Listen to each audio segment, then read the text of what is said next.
Donc on a 3 médailles dans les grands championnats, donc à chaque fois 3 médailles d'argent. Je parle de grands championnats naturellement, et les championnats estivaux. Hein. Toujours pas de médaille d'or. Est-ce que c'est l'année ou jamais? Bah, si c'est l'année ou jamais, ça va pas être l'année la plus facile. Parce que Renaud a bien montré qu'il était costaud.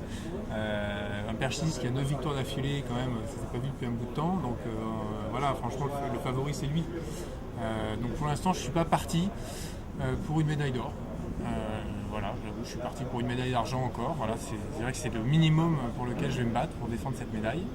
Après on verra si jamais, si jamais le concours peut bien partir, je peux me bagarrer pour une médaille d'or, on verra. Mais voilà, je pense qu'il faut déjà par respect quand un mec est devant, voilà, c'est lui qu'on voit numéro 1. Après, ça reste du sur la perche, ça reste du sport, donc tout le monde est battable. Mais il a un peu d'avance, ce garçon.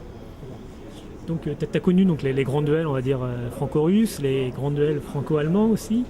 Là, c'est un duel franco-français presque pour cette médaille d'argent, et même d'or ou de bronze, suivant un peu le concours. Oui, alors il ne faut pas résumer le sport à des duels, parce que c'est toujours casse-gueule, et encore plus au saut à la perche, donc c'est un duel européen. On est au championnat d'Europe, et voilà, il y a beaucoup d'adversaires qui sont dangereux. Oubliez, 2 Allemands qui ont fait 80, Mort et Olsepe, il y a un Polonais qui a fait 5,80, il y a Mazurik aussi, je crois qu'il a fait que 5,70, mais quand même un mec hyper dangereux. Et puis après, évidemment, il y a les 3 Français. Évidemment, on va dire que c'est nous sommes les plus dangereux. Mais voilà, ça reste. Voilà. Et puis à 12, ça sera. Déjà, il y a les qualifications qui sont demain. Première étape à passer, il ne faut jamais oublier. Et après, il y aura 12 athlètes en finale, et c'est ces 12-là qui feront le tour du podium. Donc 12 athlètes en finale, donc le meilleur russe est 15e. C'est Kristiakov. T'es un peu étonné de trouver les Russes uniquement à 5,65 cette saison? Bah oui, c'est vrai, c'est assez curieux parce que les Russes en avaient toujours, mais là on sent bien que c'est plus le même système déjà qu'il y a 15 ans, qu'il y a 20 ans, où c'était le sport état. Donc évidemment, il y a plus cette densité qu'il y avait avant chez les Russes. Après, c'est vrai qu'il y avait Yukanenko qui était très fort, mais qui est complètement à plat, qui est blessé, qui va se faire opérer.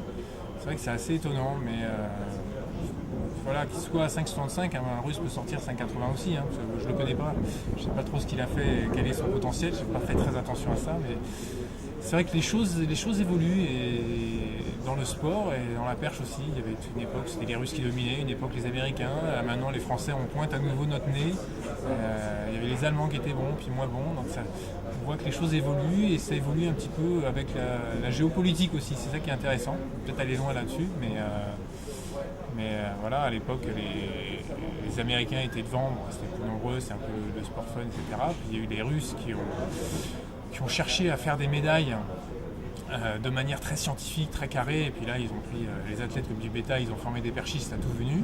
Et puis, ce qui est très marrant, c'est que tous ces entraîneurs russes qui ont été formés de manière très scientifique, très cartésienne, et ils sont un peu partis partout. Tous pays européens, extra-européens, Australie.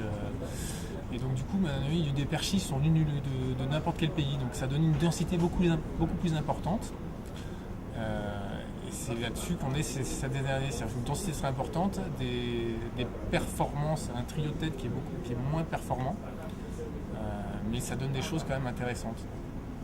Donc tu évoquais donc un Russe à 5,80, c'est ta hauteur actuellement, 5,80, donc c'est assez récent, donc j'imagine que c'est réconfortant de sauter une barre comme ça juste avant un grand championnat.